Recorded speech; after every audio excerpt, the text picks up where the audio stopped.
ourselves in the divine presence of the source of life, the source of light, and the source of love. And let us chant Om 3 times.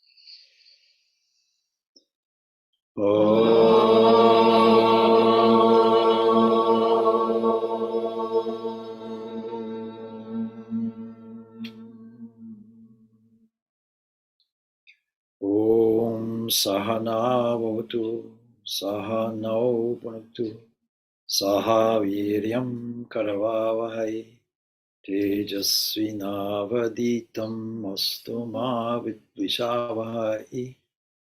Om Shanti Shanti Shanti. May that one protect us both. May that one nourish us both. May we work together with great energy. May our study be illumined. May we not unnecessarily cavil with each other. Peace, peace, peace be unto all.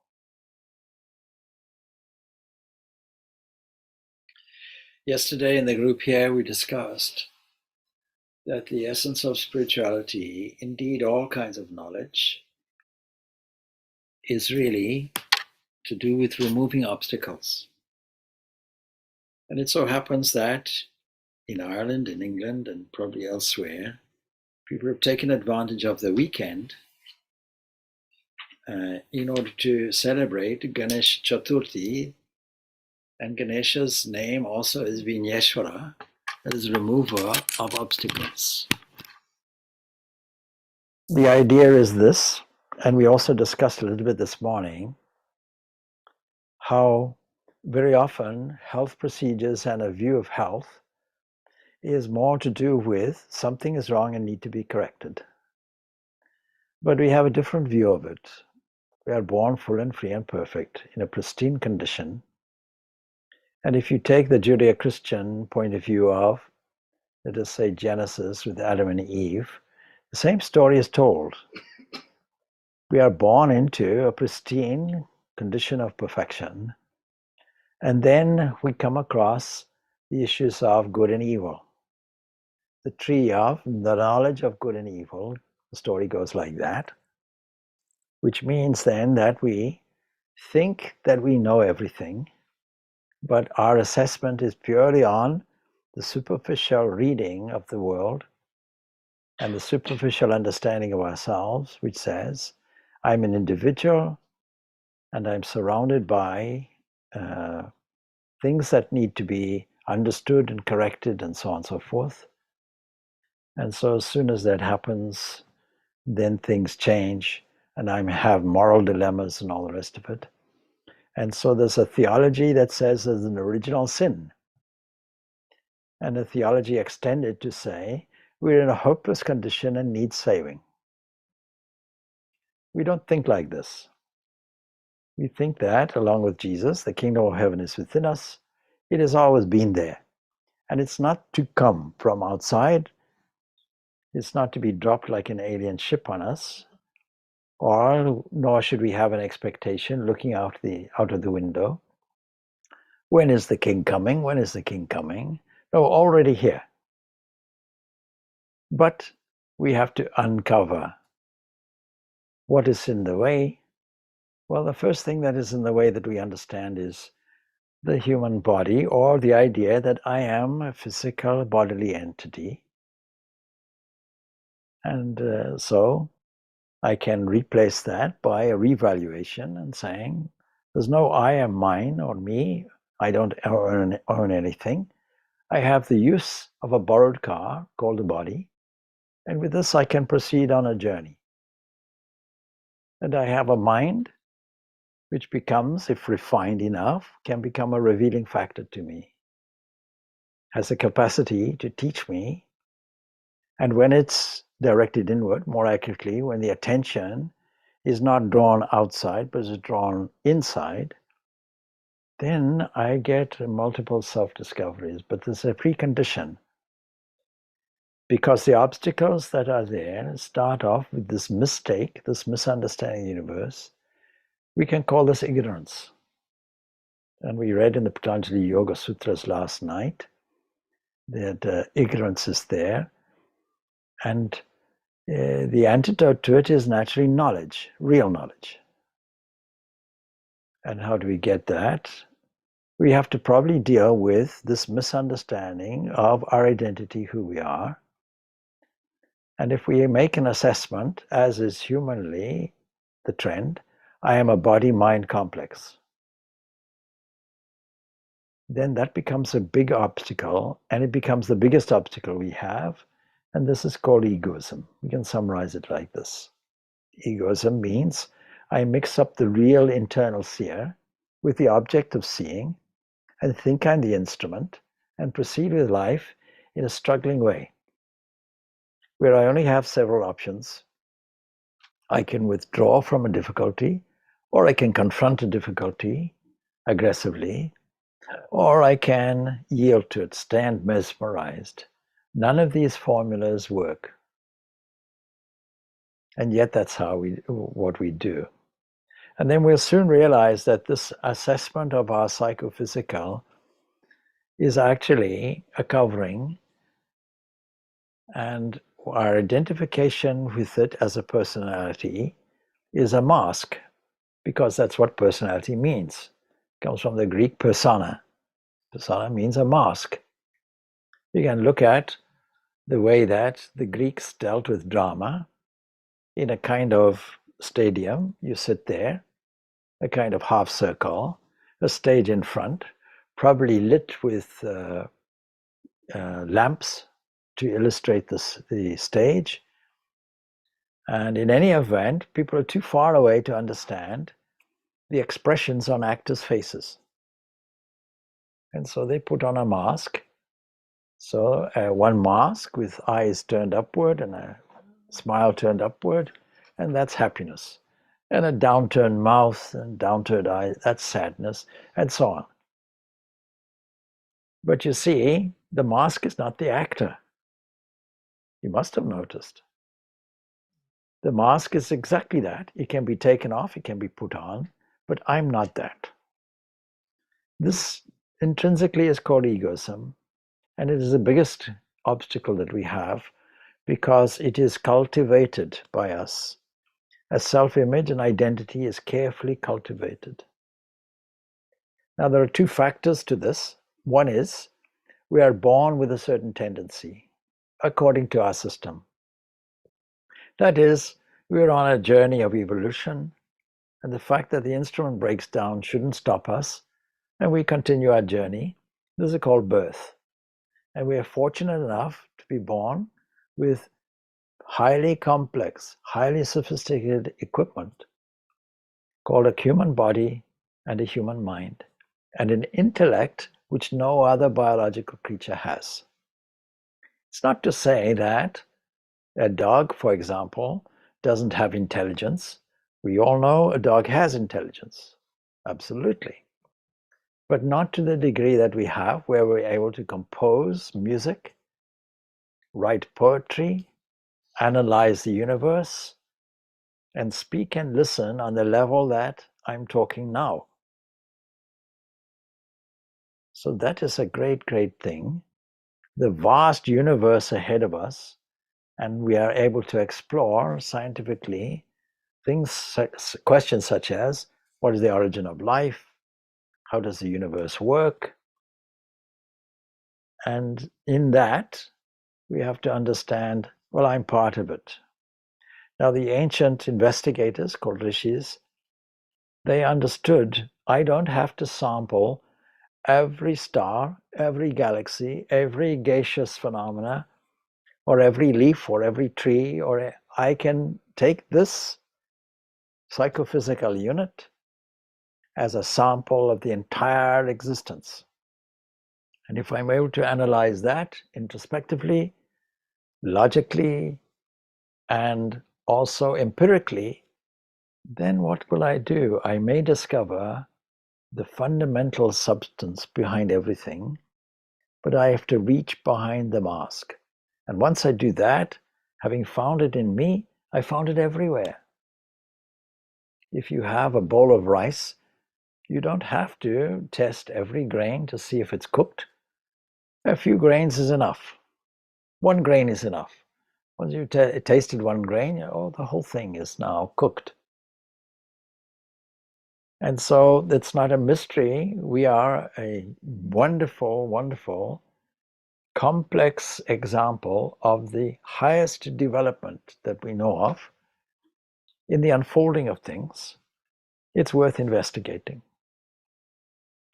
So if you are to get over and understand what is behind this mask and understand the behavioral characteristic of the mask, then it's probably a good idea to have a look at the mask itself and see what it's comprised of. Not only is it comprised of something that we bring in on birth, but the other more important component, which can be changed, because it's not our fixed nature.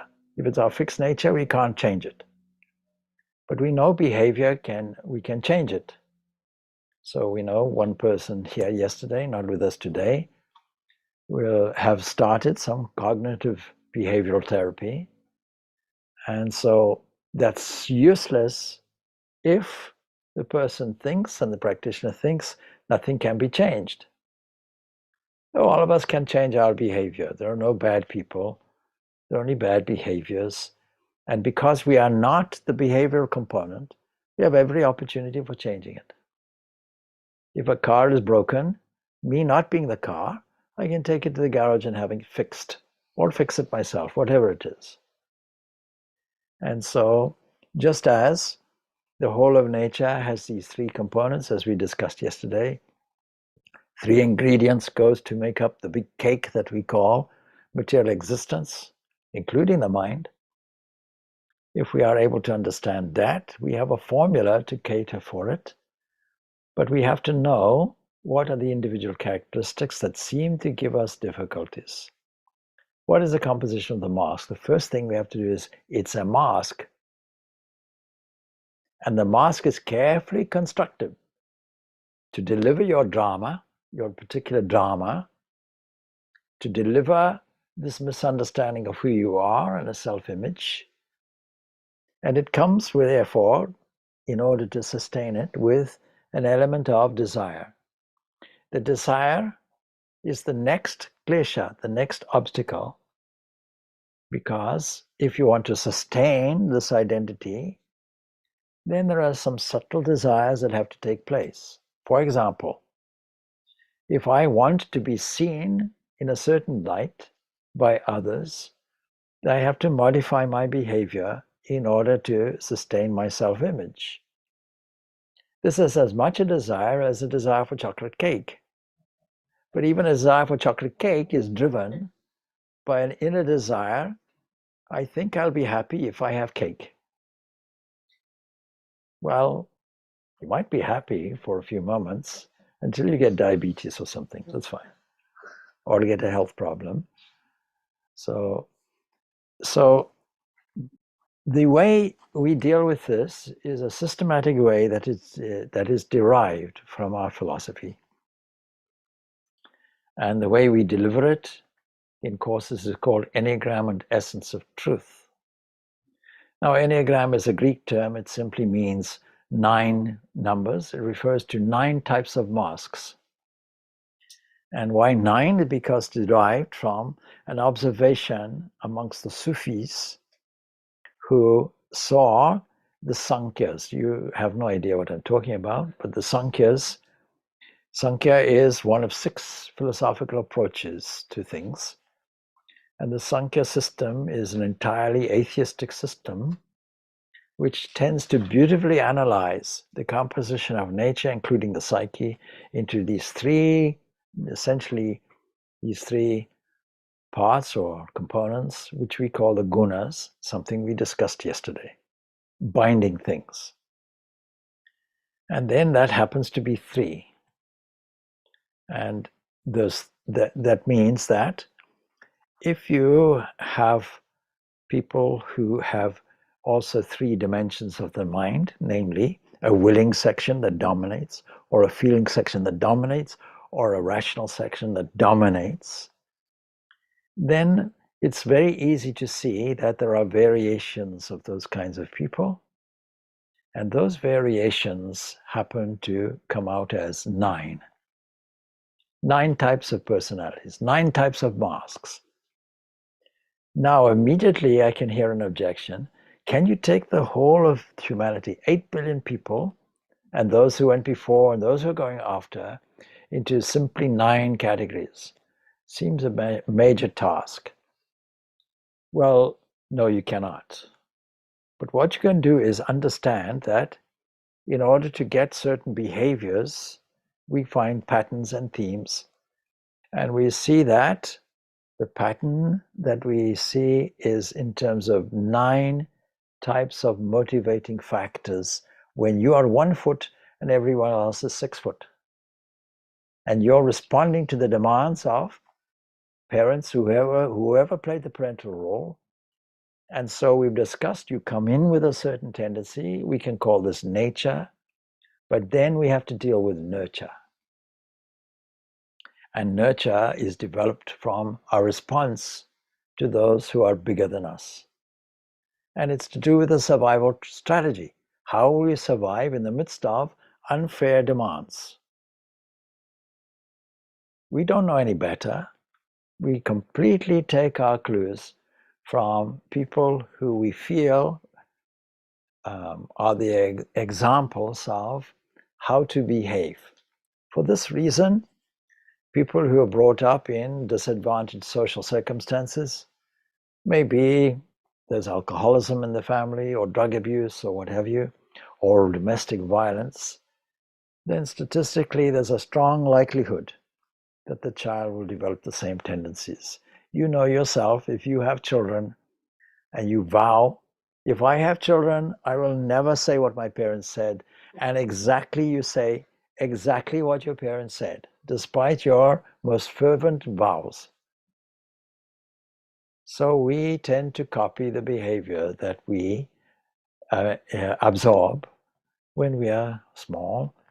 And that can be a great advantage, because if you as parents follow a certain line of moral teachings, moral behaviors, and more importantly, spiritual practice, your child will want to do the same.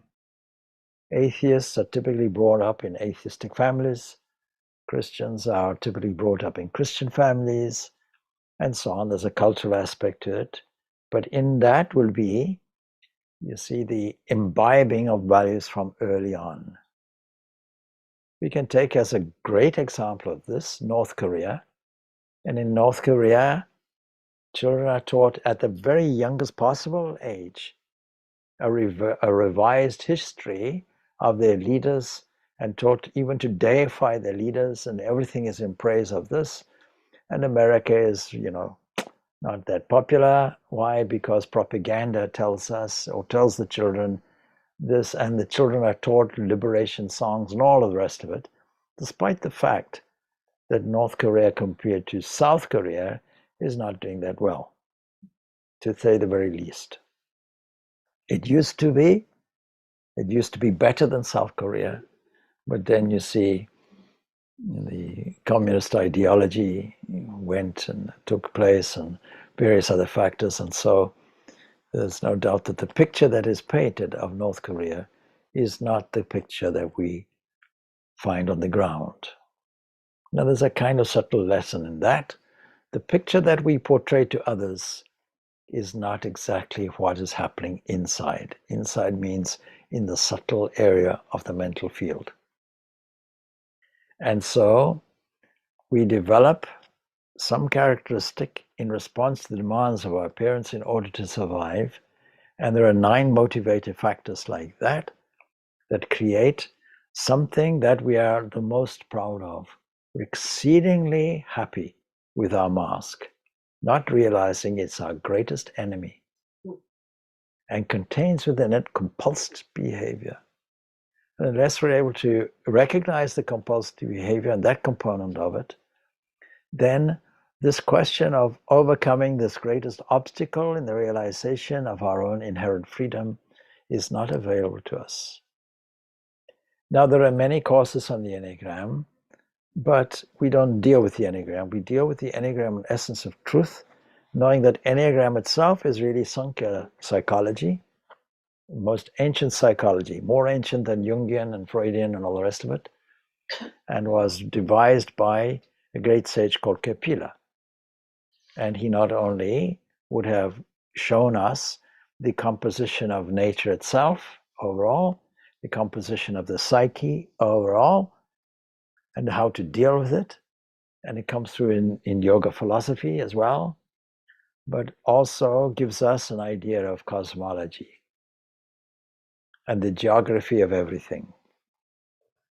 Now, as Vedantins, we don't agree with their final conclusion, but we certainly take their analysis of the psyche, the cosmology, the nature of nature itself, and so on. And we use that actively, so that by the time we come to a text such as the Bhagavad Gita, then we find that this is exposed in the 18th chapter and so on, and other chapters, that there are these three components. And we understand what Sankhya means. And the Bhagavad Gita is an era where it wants to incorporate everything. So a particular kind of yoga is called Sankhya Yoga. And we find this in the second chapter of the Bhagavad Gita. The term is used. It doesn't mean the Sankhya philosophy, but the term is used to say, look, we'll take on things we agree with. Same thing here. I encourage you to take on things that you like, or not necessarily that you like, you won't like everything, but still you still have to take them on board. But take what you want, and what you don't want, you leave. That approach is much more useful, because during these 1-2 days, there'll be a shake-up probably for most of you, because you're asked to look at things in a different way. But self-discovery can only be done like this. And one of the key ways of looking at yourself in a different way is to understand personality is just a mask, and a mask can be changed. And not only that, a mask can be useful to you. If you know what it is, what its composition is, and remove all the obstacles within it, namely the egoistic portion of it, that hooks you into an identity that stops you from your freedom. So there is an introduction I'm going to use and make a commentary on it, on the system. You see, the need that people feel for personal growth and development arises essentially from our need for joy. I don't know, as I mentioned previously, anybody who sits down and says, I would love to be pessimistic and I would love to be unhappy. Do you have a program that teaches me how to be unhappy? I don't think there's such a thing. So the common experience that we have is marked by a lack of peace or general human dissatisfaction. If it wasn't like that, you would be seeking profound questions to your life and trying to find some useful formula. If you were all happy, then you wouldn't want happiness. It means you haven't got it. If you want peace, it means you're not peaceful. Maybe there are occasions of happiness, occasions of peace, but overall, happiness is conditional. If you say, I'm happy, it just means that at the moment, I don't have arthritis on the knee. I'm happy, and just means that at the moment, my financial situation is okay. I'm happy because at the moment, the sun is shining. But as soon as the sun doesn't shine, well, then you become you become pessimistic. And you'll notice the mood, isn't it? You see, in winter, it's a very different mood. In Zimbabwe, I never understood all these songs, of, we're all going on a summer holiday and things like that. What's the big deal? Every day is summer in Zimbabwe. And I only understood it once I came here or to this region and understood the beauty of 4 seasons and how, okay, winter could be a little depressing. Anyway, and summer, oh, great, fantastic, as long as it doesn't rain. So you see, everywhere people are seeking answers to the profound questions of life, whether they know it or not. And despite copious efforts, the answers generally remain elusive to us, and that is why you're here. Because actually the answers lie inside, not outside, and generally we look for it outside. So this is why self-discovery is the most important pursuit that we have. And this whole every weekend, and 2 years ago we started the process, is all really about self-discovery. It's not about finding some religious answer outside of ourselves. That won't result in anything. So as I said, this Enneagram is a classical Greek word. It literally means these 9 letters or 9 points. And it's used to indicate these 9 broad types of people and how they're molded in 9 basic motivational ways through 9 basic motivational factors. Now, the additional thing is, although it's all Eastern so far, the psychology is Eastern, however, there have been great advances in Western psychology also. And Carl Jung has contributed significantly to that. And so the modern Western psychology has researched and developed the childhood backgrounds to these 9 personalities and given us a greater understanding by reconstructing scenarios for the type development, the development of your type. That's quite useful. It's useful to know how do things develop, but not to dwell on it or feel guilty about it or go into a blaming mode. Is my fault or my parents' fault? No. Nobody's fault. It is as it is. And so the Western psychology has comprehensively explored the childhood factors, and the Sankhya psychology supplies a philosophical dimension to this understanding, and Western psychology produces the behavioral backgrounds and so on to it. But then you can't leave it there, because the essence of truth is my way of saying Vedanta. Vedanta is the essence of truth.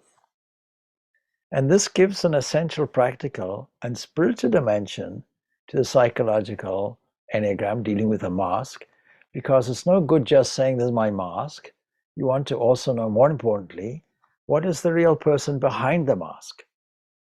That really is self-discovery. The rest is simply discovering the covering of it, what's in front of it. And so this Vedanta gives the spiritual dimension, and this philosophy is universal and non-sectarian, you must have noticed. To convey this, I can talk in Christian language if you like, I can talk in Confucian language if you like, or Buddhist language if you like, or Islamic language if you like, or scientific language if you like. It really doesn't matter. It is universal. It is common to everyone. So this understanding enables us to expose the unlimited potential behind this persona or mask. And if you want a good slogan, you can say, infinite possibilities. We have infinite possibilities, unexplored. And the study of this enables us, and the practice of this enables us to expose this unlimited potential. And by doing that, it ultimately liberates individuals from habitual fear, anxiety, doubt, and anger, and so on. All the things that people suffer from. So freedom from what? Freedom from these things. You can all identify with it. And so the practical implementation of a good formula to overcome these things in forces are there. And when we understand that these components of our mask are things in the way because they provide us with a distorted self-image, and this distortion generates a great deal of misery. So being attuned to the truth that sits behind the mask, this is the general way, but our approach, of course, has to be individual according to the individual composition of our mask. So our starting point and journey will be in accordance with our individual characteristics, and these get revealed through this identification of the mask that we call Enneagram. So let us see, what is the concept? Well, people are not mysteriously propelled toward a certain fate, but they guide their own destinies by prominent thought patterns and feelings. So we are conditioned by our habits and attitudes, and these are formed in early childhood, probably even in the 9 months of the womb. Some components will be there. And they are primarily, from a nurture point of view, in response to the demands of parents or whoever play the parental role.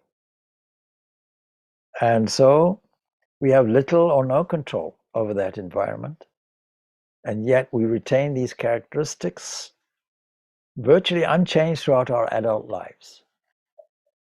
And so our responses to people, ideas, and events are regulated by the personality that is carefully cultivated in order to preserve what? A much cherished self-image, and it's very subtle. For example, concerns with what will people think of me if I behave like this or I'm seen to be like that. The 9 identified motivations, which result in 9 basic personality types, are there, and they're cultivated compulsions acting as the cornerstones of our personalities, and they determine how and why we behave in certain individual ways, but also they block our full potential. They restrict us. And so we have to find a proven way to identify these blocking mechanisms, which we can do, and they liberate us from them. And then we've removed one of the fundamental kleshas or obstacles that Patanjali mentions in his sutras. What are these obstacles? Well, the foundation of the obstacle is ignorance. And that leads to a misunderstanding. I am a wave I don't even think in a grand ocean. I'm a wave and have to respond to other waves. And so I can fight them, or I can withdraw from them, or I can yield to them. But there's another way. I can develop a love. And most people don't do that. Human love is a reciprocal thing. I'll love you as long as you love me. When you start not loving me, then I'm your enemy. I hate you. So on. And so we have to find these ways to remove this particular obstacle that is giving us so much problems. And once we have done that, we are free. I read this morning Ramana Maharshi's statement. He was saying that we consider Christ to be the ego and the cross to be its removal. That's his point of view. And once we remove this ego, immediately we'll attain the absolute freedom of our own nature. I'm paraphrasing a little bit, but that's almost word for word what I read this morning. And so we can have access to our untapped resources. Now, in a sense, we have many more than one personality, one mask. We take one off, we put another one on. And you see, if you look at all the things we laugh at, we have a sense of humor because our nature is joy. And we look to comedies, for example, in films. The funny side of it is purely because all the comedies rely on an exaggerated human behavior for their hilarity. And we see ourselves in it. And so they dramatize this. And when they present imaginary situations where people modify their behavior in order to hide their private idiosyncrasies. We hide behind the mask and adapt the mask. If you don't like this mask, I have another one. Adapting to the expectations of somebody else.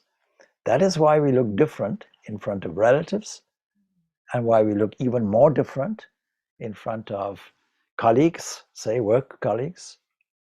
And of course, in Ireland, everybody looks different in the pub. We're adapting to the expectations from other people. And these mercurial talents mean that we not only behave and look different in the presence of others, but with our delicately balanced need to be accepted, we often consciously mimic a second party in our body postures and in our physical mannerisms. So it's no surprise that two people sitting here have a leg arrangement pretty much the same, and so on, you know. So yes, we like to match other people.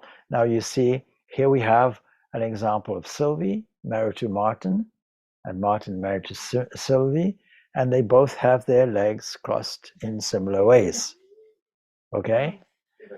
So, yeah. So it's a nice mutual admiration society. Isn't it wonderful? They both have their hands up like that and so on. Okay, all right.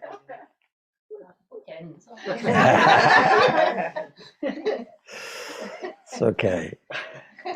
So such behavior varies from person to person because, and it might state the obvious, people are different.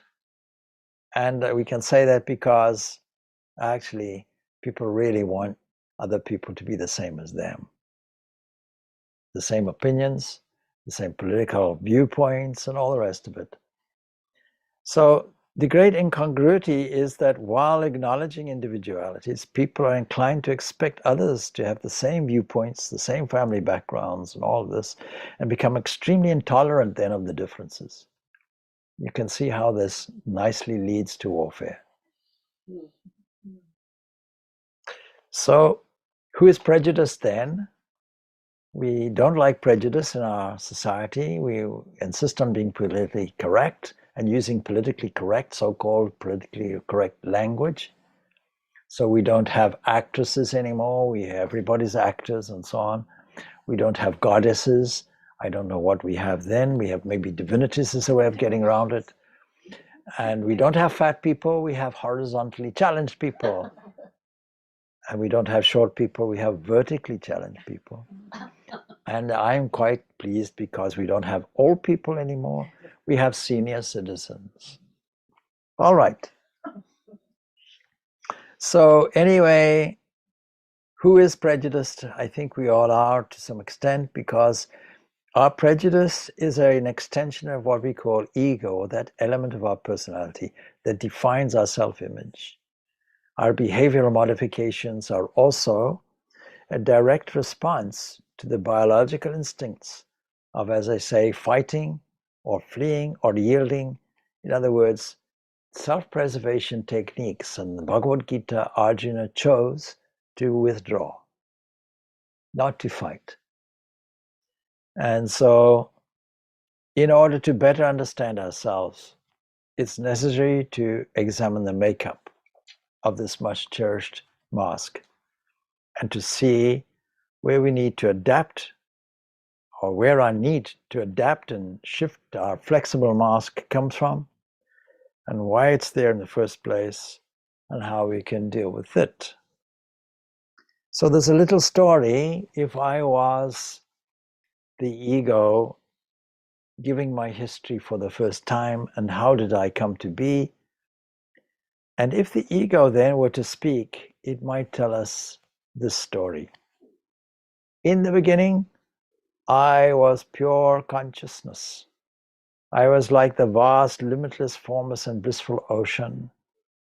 And then a small section of a wave rose and curled and modified into a temporary camp, suitable for certain functions. And then a label of I was applied, and an understanding, I am the camp manager, I am the chief agent, nothing to do with the ocean. And this seemed to separate me from the ocean itself, which is pure consciousness. And I started to say that no one can prevail against me or prevent me from doing anything. And from this, I developed individuality and pride in this, and self-interest, selfishness, whereby my own well-being becomes paramount. Never mind the rest of you. Survival. And I lost respect for others. I became angry with them. I started quarreling with them. And in wanting to survive, I also decided that I should be seen in the very best light by those who were favorably disposed to me. And more than that, on a national basis, I applied it and started shedding blood and making war and damaging the whole of humanity if necessary. Imagine 2 world wars in the last century, so devastating to the whole world. That's what we call a world war, involving almost every country you can think of. Some 10 million people dying, I think, in the First World War, and much more than that in the Second World War. Regardless of whether you're civilian or what, it doesn't matter. And that kind of attitude has perpetuated into modern day warfare, where a remote missile can be fired and you cannot avoid civilian casualties. Or terrorist war, where you aim specifically at civilians. Neither of these are really appropriate, but it all stems from this one thing. It stems from a national ego or a cultural ego that stems from an individual ego. And so we have to deal with this appropriately. The first step is understand what is the makeup of your own mask. And then you have a clue as to how to deal with it. But the bottom line is, it's a spiritual path. Once you identify your own identity, so there are essentially 2 ways of dealing with it. Either we can say, I adopt a certain ego that has a devotional aspect. I'm a child of the infinite. I'm a child of the God. Could be a mother God, a father God, whatever it is. And for that reason, all my petty concerns about individuality have gone, because a child is completely, as an example, is completely reliant on the parent. So there are various attitudes we can adopt. We'll discuss this later. And then the other way would be to understand that there is a flow of life and energy that is working through all limbs, all hands, all heads, all eyes, and so on. And to see that flow, which is a divine flow, divine grace, enabling all movement and what we call life. And there's a possibility, of course, of interchanging these 2 positions. In any event, the ego takes a back row in both of these cases. So this is just a little bit of on the subject of the mask. We can deal with it more by question answer. And we have this session dedicated anyway to question answer sessions. And so anyone is free to ask either questions on this or any other thing to do with Vedanta. Vedanta series question answer. So I'm going to pause here and invite any questions. You have no questions, you have no answers. You say we're kind of born with our first nature, if you like. Yeah. And so the saying is we develop another approach to life, which will become like our second nature. So so it becomes second nature to be kind or to whatever, to try and break the patterns that we developed in our first nature. Is that what we're... Well, Okay, so this nature nurture. So the question is about the nature nurture, essentially about coming in with the first response and then a second response as a development, using that actually as a base. Now, the question of how much is nature, how much is nurture from studies from twins, we can pretty much establish statistically it's about 50-50. 50% nature, 50% nurture. The nature part we can't do anything about. The nurture part we can do everything about. We can change it. Now you can't change something you don't understand. And understanding in itself is quite subtle. So, okay, it's good to cultivate pure sattvic qualities of goodness and truth and generosity and kindness and compassion. But why should we? Why should we? Well, there are good reasons why we should. So, why should we promote these sattvic qualities? We've already said how these other two components, rajas and tamas, are actually inducing pain in us. And nobody wants pain. So by promoting the sattva, what you're doing is you're removing the egoistic element, because sattva's characteristic is no selfishness. In fact, Swami Vivekananda goes a little further, says, even if you don't believe in God at all, even if you're an atheist, you can still get your freedom by being completely truthful, sincerely truthful, and secondly, completely 100% selfless. Because it's that's in the way. And you'll come to the same conclusion as anybody who decides that the way is love of God. Well, love of God is actually a more convenient way, and therefore it's the one that is popularly used in spiritual life. And it's also the sweetest way. But it's not the only way. So, for example, you might admire people who have an inherent expressive joy and who are intrinsically charismatic, expressing. But the danger of that is the ego. Look at me. So there's certain types of personalities who would maybe be charismatic Christians, say, where much clapping takes place and so on. But it's all done in community. And the danger is, I don't want to be seen not to be doing it. What will they think of me? You can see how subtle it is. And Chaitanya, who had this very simple formula, chant and sing the name of God, dance, enjoy the ecstasy of it.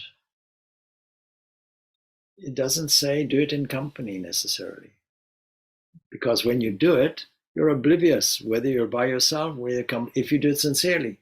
If you do it as a spontaneous expression, you don't have to do it in Trafalgar Square, which says, look at me, and hand out leaflets. Because I want you to be exactly like me and follow the route I've chosen. So there are these dangers, but it all boils down to egoism. My way. See how many my's are there, I's are there, and so on. When we study our language, internal language, we can assess how many times we say I and my and me. And you'll find your whole behavior may be orientated around that. Okay. And it's very subtle. Why is it subtle? It's because part of the trap is to part of the mask would be to say, interpret me as I want you to interpret me. Respond to me as I want you to, as the image, according to the image I want. And so like that, there are these images. Now you may want an example of them. Many of those attending online will have gone through the process, and so they understand what I'm saying. And they understand also what I'm about to say, because I repeat. I have nothing new. Anyway, so some examples, and I gave you one, I think, yesterday probably, or maybe on Friday evening.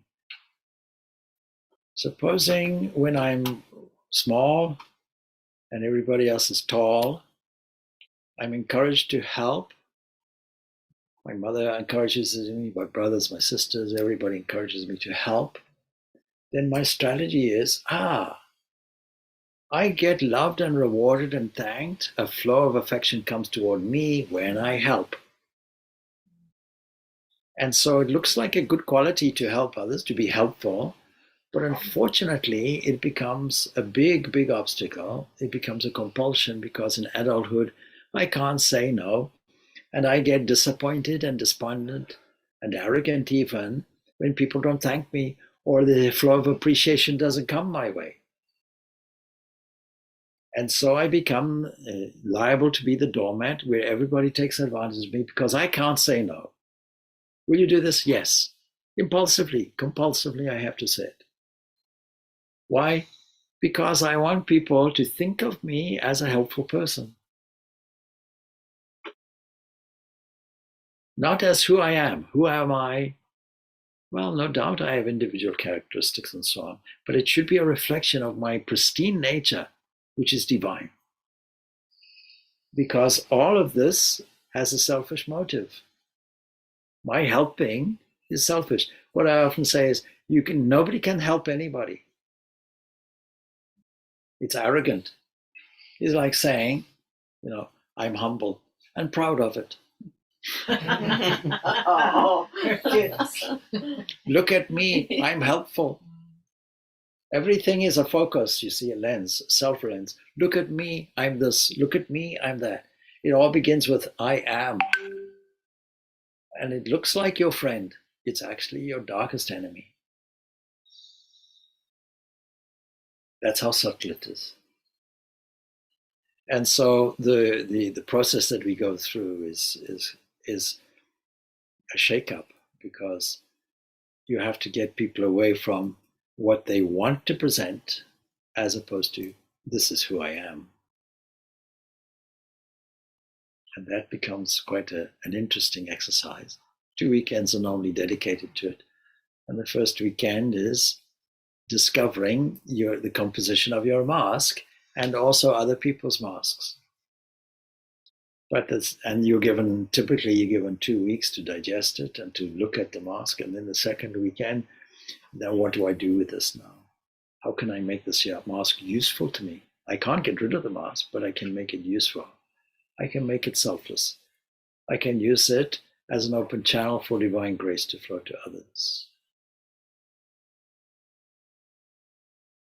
And do what we should all be doing, making people's eyes shine and making their mouths smile. And if you can't do that, I'm not sure what use you are. It's interesting how this works within families. Yes. And how you see with siblings, Yeah. how and when they take a different place or a different role, having had the same nature and nature. Yeah, because they come pre-packaged. Yes. And this is what we were discussing last night, the logic of what we call transmigration, or I don't like the word reincarnation, anyway, let's have it. You see, I joke, you see, sometimes some Christians say, oh, you have to be born again. And we agree with that. We have reincarnation. So we come with certainly individual characteristics. Now we could argue that those individual characteristics are inherited. But that doesn't work. Physically it works. But the mental makeup, you can't say. There's no evidence for that at all. How the behavior developed, from XY chromosomes, we have no evidence for it whatsoever. Anyway, so And you can't say, well, we believe in a linear thing. The soul is injected one moment and goes on infinitely. If it's infinite, it was always infinite. There's no origin of it. There's no beginning, no end. Infinite is infinite. So we leave those two possibilities out. And we go with the third possibility, that all our behavior is learned behavior. And when it becomes habitual, we call it instinct. Not only us, but every creature. And so we are born with that. And we are fortunate to be human, to have this equipment possibility to access our freedom.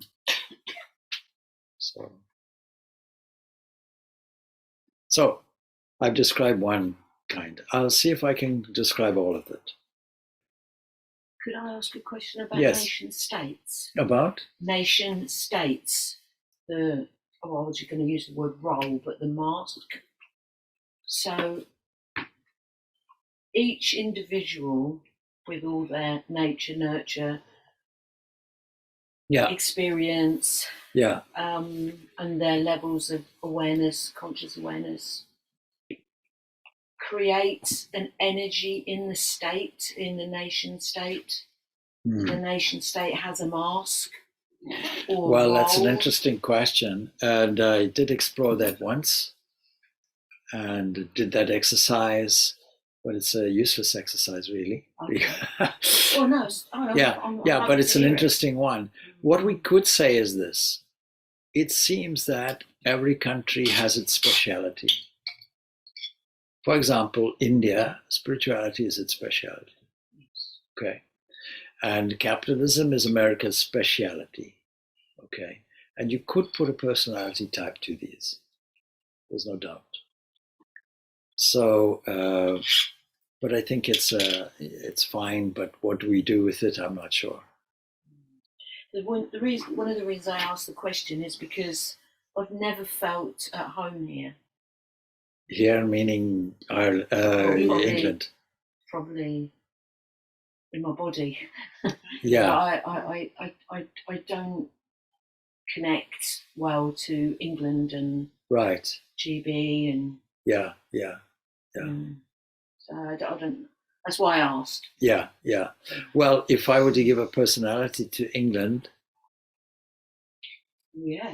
well, that personality changes because it was Victorian era England, and you can clearly identify a personality with that. It's a personality that might go along these lines. When I was small, I was the eldest in a family, and the demands of my parents would be that I had to be good. And not only that, I had to meet up to the expectations of perfection. And I had to be a reformer. And a reformer perfectionist characteristic took over, where I have to emphasize morals and moral judgments and teach others to be more like me, because my dictum might be, I'm right, even when I'm wrong. Okay. So I become somebody who has a critical eye on everything, even the weather. And so everything becomes subject to my judgment.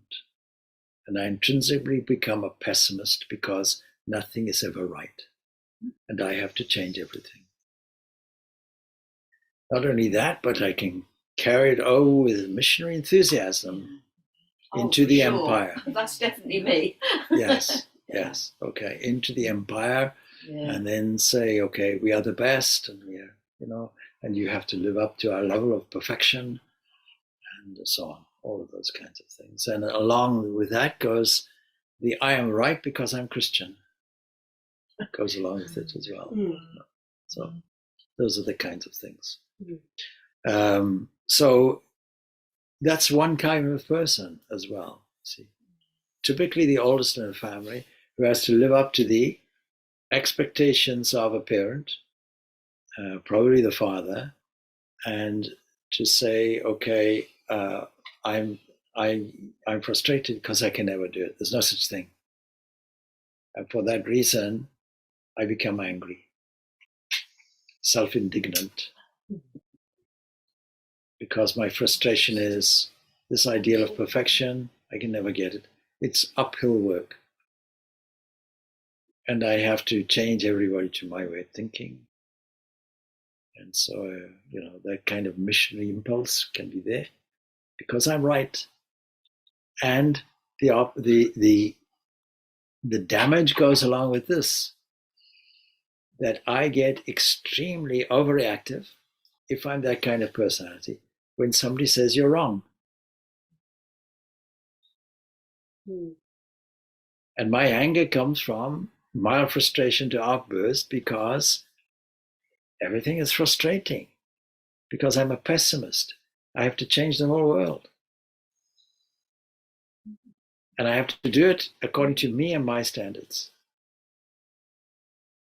And I so like that, you see. So that's one type.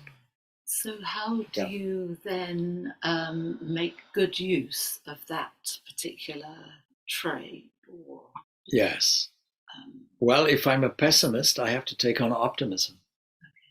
And where will I get the optimism from? I will get the optimism from thinking this world is not a bad place. It's not according to the BBC News. This world is a mansion of mirth. I'm using the language of Ramakrishna Paramahansa. The mansion of mirth is my playground, and I have to lighten up. So I have to learn the most difficult discipline if I'm that kind of person, which is letting go. And all of this comes with an original wound. Threefold wounds are there: trust, hope, and love. It's a Pauline dictum, right on the button. Faith, hope, and charity. Okay? So these are actually wounds because something happened in my childhood that was painful. And if you rub the wound, then it's painful. It could create an overreaction also. So in the case of that last personality, the I am right comes from I'm the only one I can trust.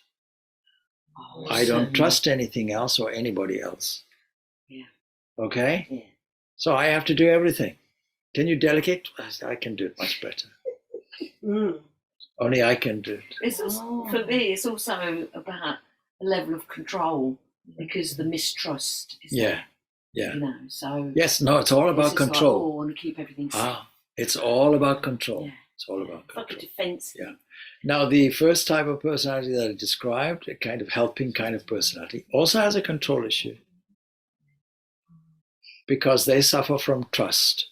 Now, the perfectionist type is a lack of trust in others, but the helping type is a lack of trust in themselves. And therefore, they have to look after all the needs of everybody else and ignore their own needs.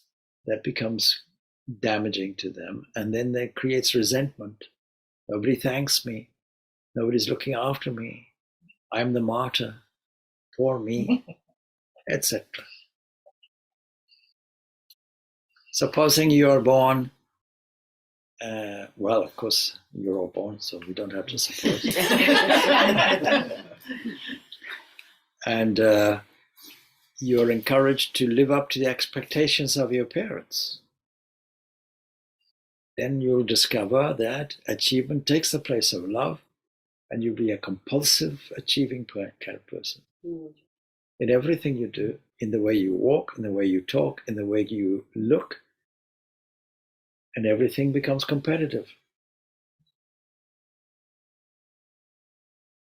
And so you'll learn to adapt your image according to the expectations of everybody else. But so each of this one will have a remedial position that has to be cultivated. Okay. Because you have to take what is the original wound you're suffering from, for example, trust or love or hope, whatever it is, but you'll also have to find some direction. And the Enneagram is normally described as a kind of diagram that is a clue to the direction you have to take. And in terms of spiritual direction, it's very easy. So supposing you take these two types of people. Let us take the type of person who is critical and is ultra pessimistic and so on and so forth. Their immediate reactivity will be impulse. Do first and think about it afterwards. Anger is like that. Anger comes out as an impulse, and then guilt. So you see, they have to balance that. They have to be more thoughtful. And they have to also cultivate much more love, because speech, impulsive speech, is one of the most harmful things you can do. So in spiritual life, prayer life, meditation and so on, their biggest obstacle will be, well, I'm sitting here, but the washing needs to be done. I'm doing nothing here. I have to go reform the world. I have to do this, I have to do that. Then the complaint, I can't meditate. Why? As soon as I sit down, 1,000 things, it's a waste of time. I'm sitting doing nothing. So there has to be a formula, which we call quiet prayer, quiet prayerfulness, that begins with, let me get used to initially doing nothing. Seeing the value of silence with no expectation and allowing myself to be loved, where divine grace pours on me and I accept it. I don't have to do it. I simply can respond. In other words, I have to let go and allow myself to be filled with divine grace. And that engenders trust, because I now have trust. I can develop trust. And that becomes liberating for me, because I can trust that the divine grace is flowing with me unasked. And then all I have to do is let go, but it's not easy to let go. It's a life. All of this is lifelong practice. It's a lifelong journey, because habits are difficult to change. And all we're saying is you have to develop a new habit, a different habit. That's not easy. Nobody likes change. Sometimes I do an experiment.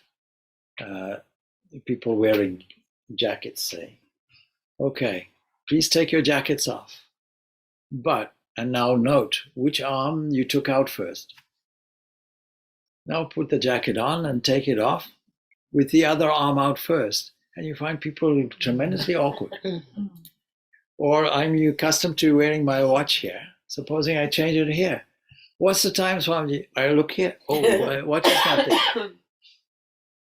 It's extremely difficult to change your habit. And yet, spiritual life, the whole of spirituality is changing your habit level to make it lively, joyful, optimistic, selfless, pure.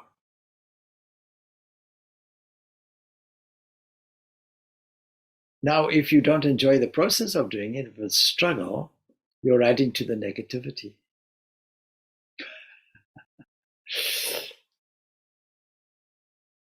So a whole philosophy has to be developed that gives you an atmosphere of enjoyment, acknowledging that initially there will be struggle, but the struggle is to change your point of view and change your habit. So during these days, what's happened? You've received a little bit of a shake-up. Your conventional position has been challenged.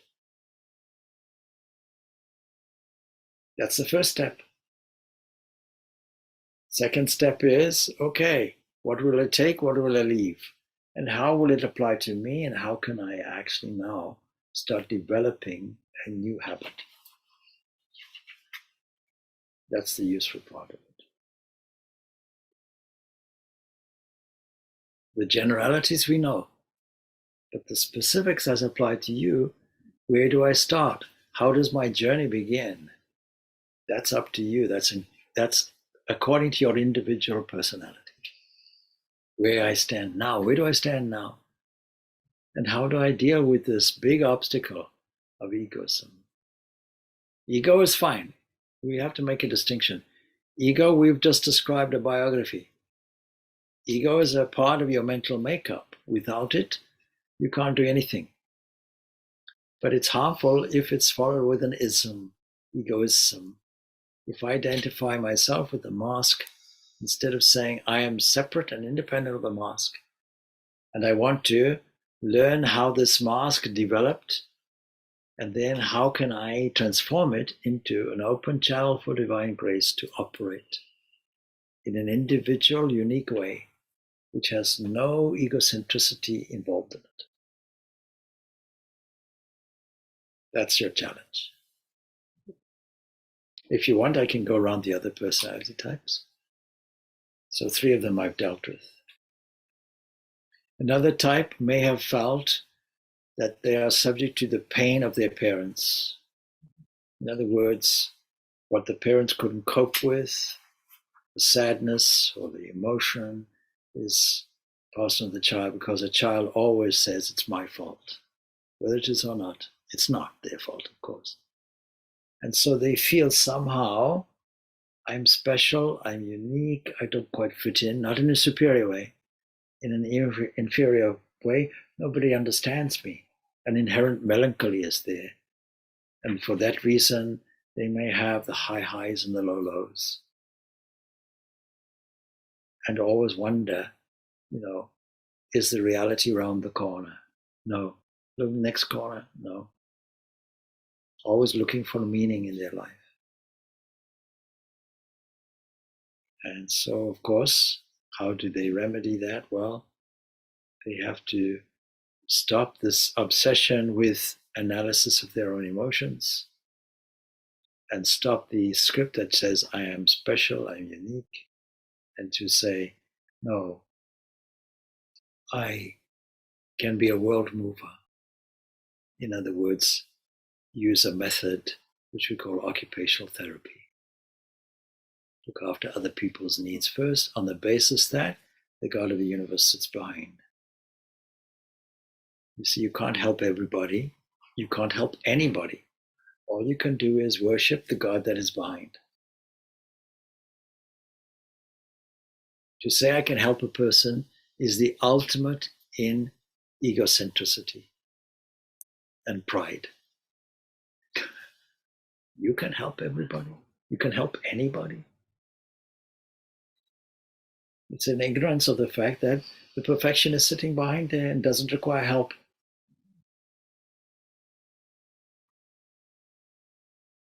Oh, I need help, I'm depressed. Penetrating vision, that's only your mask. Penetrating vision beyond the mask. Ah, Lord, you are there. How can you be depressed? Is it that you regret making such a stupid world with all kinds of problems? And you're sitting there since Genesis, what a pity, what a pity. No. The Lord of the universe is full of glory and perfection. Not defective in any way. As soon as I see that perfection comes through as a transformation. We call it a miracle. That's wrong thinking. Based on my pride, which says, I can help. I can't even help myself. I project my needs onto somebody else. And you ask a person, let us say a woman, you ask a woman, okay, so when last did you take time for yourself, your physical needs and emotional needs? When last did you luxuriate? I don't know what women do, but I'm speculating. in a bath with scented oils and all of that, and candles and so on and so forth, and say to everybody, I'm here for 2 years, 2 hours, 2 hours. Don't bother me. Yeah, time flies. Okay? Without any sense of guilt. You see? Those kinds of things. All right, there's another kind of personality. When they were small, they probably didn't have enough space. And so they took refuge in withdrawing, into overanalyzing things. And because of this, then they, in their adulthood, they're simply operating from the intellect, from the head. and out of touch with their own feelings, too insignificant for them. And so, unfortunately, they are obsessed with a rapacious appetite for information, knowledge, and all the rest of it, because their mask or their image will say, I am the expert. And so, if you want to create an overreaction and rub in the wound, you simply casually say, you know nothing. What? I'm omniscient. So all of these self-images come with an opportunity to increase the level of self-image by flattery, or decrease it by hitting at the most important thing for them, and that is, for example, hope. The only way I can have hope is in my intellectual acumen. And when you say, you don't know, even casually, that hits home and knocks the self-image dramatically. See how it is. And then another person may have grown up with a sense of insecurity. We're discussing something like that at breakfast. You should come for breakfast.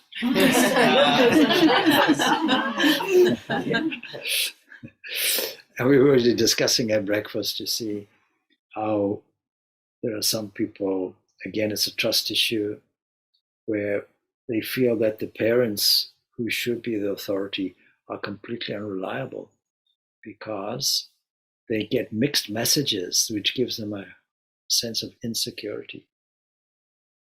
And so they don't know where they are. And so they have a military coup against that and say, I can no longer rely on that. And we were giving an example of, let's say, born-again Christians who may have been part of a mainstream church at one point, let's say Roman Catholicism, and, let's change it, it's England, Church of England, let's say, all right? And then they realize that this is an extension of their parents, and they can't really rely on it, and they get mixed messages from there. And so they resort then to a radical behavior where there is no authority in their life, and take to, let's say, excesses, drink, drugs, what have you. And then they realize this is a difficult thing, I can't survive long on this. And so they then, instead of having the Church of England authority, Canterbury is their authority, no, they replace it completely with, let's say, the Bible. The Bible says it. They become born again, but they still have the external authority of the Bible because they don't have any inner authority.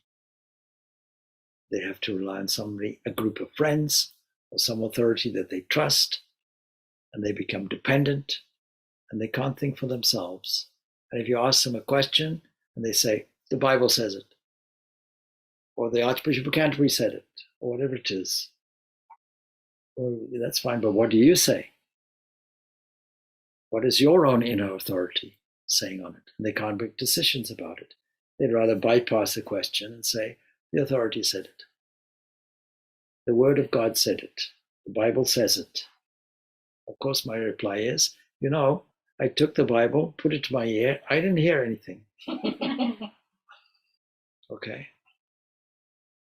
So the most useful thing is to ask questions. What, where, why, when, how, to make somebody think a little bit and evaluate for themselves.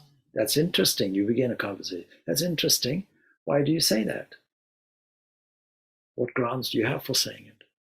And if they dismiss it and say, no, the Bible says it, or the Book of Mormon says it, or the Quran says it, or whatever it is, that's their external authority. And they can't get beyond that. And sometimes it's just a cul-de-sac. That's what I believe, finished. But if you poke a little bit, why do you think this is true? Why do you think the Quran is true? And they eventually they'll have, well, Islam says it, I believe in the Prophet Muhammad, and so on. It's a closed book. Then that's okay. That's their problem. But everyone grows. But the growth element in transactional analysis is called the adult script, you see. We take what we can from the authority, parent script, and we take what we can from the child script, and we arbitrate and decide for ourselves independently what we should take to be useful to us. Then you find growth. And that is why I always say, you don't have to agree with me, but at least think differently. Shuffle your ideas. That's a creative process until something comes up. And the something that comes up will be from the creative mind that we call God. All right, thank you. Thank you for your wisdom. Thank you, Swami.